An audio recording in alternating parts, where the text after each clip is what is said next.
Hi guys, स्वागत है आपका मेरे YouTube चैनल पीएस कोचिंग पे। गाइज, मैंने अपने पिछले वीडियो में संस्कृत के यानी 10वीं क्लास का जो संस्कृत है उसके नीति श्लोक का शीर्षक जो अध्याय है उसके 5 श्लोकों के अर्थ मैंने बताए थे। आज के इस वीडियो में मैं उसके आगे यानी 6ठे श्लोक का अर्थ बताने जा रही हूँ। दोस्तों, ये जो श्लोक दिए गए हैं ये धृतराष्ट्र नाम के जो राजा थे उनके मंत्री यानी कह सकते हैं मंत्रियों में सबसे जो बुद्धिमान मंत्री थे विदुर, उनके द्वारा लिखी हुई रचना विदुर नीति से ये श्लोक संकलित हैं। यानी इन श्लोकों के माध्यम से विदुर ने मनुष्यों को किस प्रकार अपने आप को ऊंचा बनाया जा सकता है इस बारे में उन्होंने लिखा हुआ है। ठीक है, तो चलिए शुरू करते हैं इसी के साथ आज का वीडियो। पहला श्लोक है, इसमें 6ठा श्लोक यानी आज के वीडियो का पहला श्लोक कह सकते हैं। षड दोषा पुरुषे नेहा हातव्य भूति मिच्छिता निद्रा तंद्रा भयम क्रोध आलस्य दीर्घ सूत्रता। यानी इसमें विदुर ने धृतराष्ट्र को अच्छे नियमों यानी कह सकते हैं कि मनुष्य को ऊंचा उठाने की जो बात कही है श्लोकों के माध्यम से, किस प्रकार मनुष्य अपने आप को अपने को उदय की ओर ले जा सकता है यानी अपने आप को ऊंचा उठा सकता है।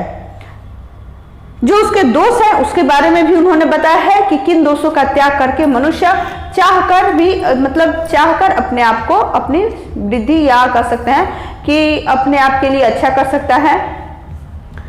षड दोषा पुरुषे नेहा हातव्य भूति मिच्छिता। यानी मनुष्य के 6 दोष हैं जिनके होते हुए वह चाह कर भी सुख की प्राप्ति नहीं कर सकता। अगर उसकी इच्छा भी है कि हमें सुख की प्राप्ति हो तो उसे सुख की प्राप्ति नहीं हो सकती। ये 6 दोष है निद्रा, नींद, तंद्रा यानी किसी चीज का नशा होना, भयम भय, क्रोध गुस्सा होना, आलस्य और दीर्घ सूत्रता। तो दीर्घ सूत्रता का अर्थ होता है किसी काम को आगे समय यानी ये कहना कि हम बाद में कर लेंगे, आगे के लिए टाल देना, इस चीज को हम दीर्घ सूत्रता कहते हैं।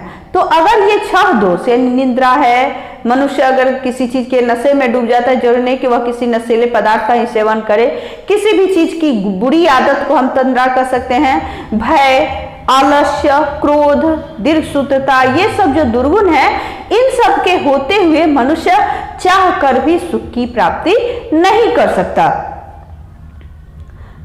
7वां श्लोक है, सत्येन रक्षते धर्मो विद्या योगेन रक्षते मृजया रक्षते रूपम वृत्तिकुलम वृतेन रक्षते। अर्थात सत्य से धर्म की रक्षा होती है। अगर मनुष्य सत्य या सच्चाई के पथ पर चलता है तो उसके धर्म की रक्षा होती है। विद्या योगेन रक्षते, और योग से ही विद्या की रक्षा होती है। मृजया रक्षते रूपम, मृजया यानी स्नान करना, नहाना, इससे रूप की रक्षा होती है। अगर नहीं नहाते हैं तो आपका जो रूप है वह कुरूप हो जाएगा। यानी आप कह सकते हैं कि अगर आपके पास साफ सफाई नहीं होगी तो आपको सुंदर नहीं कहा जा सकता। कुलम वृतेन रक्षते, कुल यानी वंश और वृत्त यानी आपका व्यवहार, आपका आचरण। अगर आपका व्यवहार, आपका आचरण अच्छा नहीं है तो इससे क्या होगा, आप गलत कर्म करेंगे और इससे आपका जो कुल है, आपके वंश का नाम मिट्टी में मिलेगा, यानी आपके कुल की रक्षा नहीं होगी। तो अगर कुल की रक्षा है तो वो है आपका व्यवहार। अगर आप अच्छा व्यवहार करते हैं तभी आपके कुल की रक्षा हो पाएगी। अगला श्लोक है यानी कह सकते हैं 8वां श्लोक, सुलभा पुरुषा राजन सततम प्रियवादिना। यानी विदुर कहते हैं कि हे राजा, ऐसे व्यक्ति जो मधुर बोलते हैं, प्रिय बोलते हैं, वो तो आसानी से मिल जाते हैं। अप्रियस्य तु पथ्यस्य वक्ता श्रोता च दुर्लभः। लेकिन ऐसे व्यक्ति जो सही बोले, भले ही आपके लिए आपको वो सुनने में अच्छा कड़वा बोले लेकिन सही बोले, ऐसे व्यक्ति यानी कह सकते हैं सुनने वाले और बोलने वाले, वक्ता श्रोता च दुर्लभः, यानी ऐसे वक्ता भी और श्रोता भी क्या होते हैं, दुर्लभ होते हैं, आसानी से नहीं बोलते। बहुत लोग होते हैं जो चापलूसी करते हैं, जो आपको अच्छा लगे वही आपको बोलते हैं, वही आपसे कहते हैं, लेकिन ऐसे व्यक्ति जो आपका पथ प्रदर्शक हो, आपकी कमियों को भी आपको बताए, ऐसे वक्ता भी मुश्किल से ही मिलते हैं और श्रोता यानी सुनने वाले भी मुश्किल से ही मिलते हैं। 9वां श्लोक है, पूजनीय महाभागा पुण्याश्च गृह दीप्तयः स्त्रियः श्रियो गृहस्युक्तास्मस्मा द्रक्षा विशेषतः, यानी कहते हैं विदुर कि हे राजन, स्त्रियां जो होती हैं वह घर की लक्ष्मी होती हैं, पूजने के योग्य होती हैं, क्योंकि स्त्रियां ही घर की उन्नति और अवनति के लिए जिम्मेदार होती हैं। अगर स्त्रियां सही कार्य कर रही हैं तभी घर की जो वृद्धि है, घर का जो है अच्छे पथ अच्छे राह पर घर जो है चलेगा, या कह सकते हैं कि जो सभी घर वाले हैं वो अपनी उन्नति की ओर अग्रसर होंगे।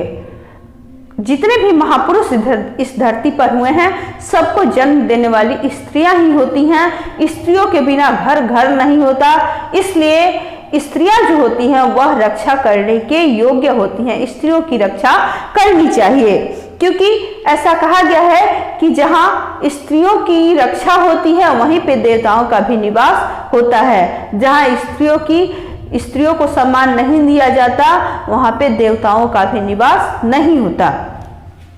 10वां श्लोक, यानी इस अध्याय का भी 10वां श्लोक और इस वीडियो का भी 10वां श्लोक कह सकते हैं, वो है अकीर्ति विनयो हंति हंति हंतर्थ पराक्रम हंति नित्यम क्षमा क्रोधमाचारो हंत्य लक्षणम, यानी अकीर्ति विनयो हंति। विनय से क्या होता है, आपकी जो अकीर्ति, आपका जो अपयश है उसका नाश होता है। अगर आपके बारे में कोई बुरा भी सोच रहा है, गलत भावना फैली हुई है लोगों के मन में कि आप अच्छे नहीं हैं, अगर आप उनके सामने विनय से रहते हैं, अच्छा व्यवहार करते हैं, तो उनके मन में आपके प्रति जो बुराई की भावना है वह नष्ट हो जाएगी। हंत्य नर्थ पराक्रम, और पौरुष जो है मनुष्य का पौरुष वह जुल्म का नाश करता है, यानी बुराई को खत्म करता है। अगर आपके अंदर मानवता है, पौरुष है, तो आप कहीं भी गलत होते हुए नहीं देख पाएंगे, उसको जरूर चाहेंगे कि उसको हम खत्म कर दें। हंति नित्यम क्षमा, यानी क्षमा जो है उसे क्रोध का नाश होता है। अगर आपके मन में किसी के प्रति क्रोध है, अगर आप उसको क्षमा कर देते हैं तो क्या होता है, क्रोध, इससे आपके क्रोध का नाश हो जाता है। और क्रोधमाचारो हंत्य लक्षणम, अगर आपका व्यवहार अच्छा है, अच्छा कार्य करते हैं, तो आपके कुल की रक्षा होती है। कुलक्षणता कह सकते हैं, कुलक्षण जिसे कहा जाता है उसका नाश होता है। आपका आचरण, अच्छा आचरण आपके कुलक्षणता को नष्ट कर देता है। चलिए इसी के साथ आज का वीडियो यहीं पे समाप्त करते हैं, और मुझे आशा है कि आपने इस वीडियो को ध्यानपूर्वक देखा होगा और अपनी जो तैयारी है उसको जारी रखेंगे। धन्यवाद।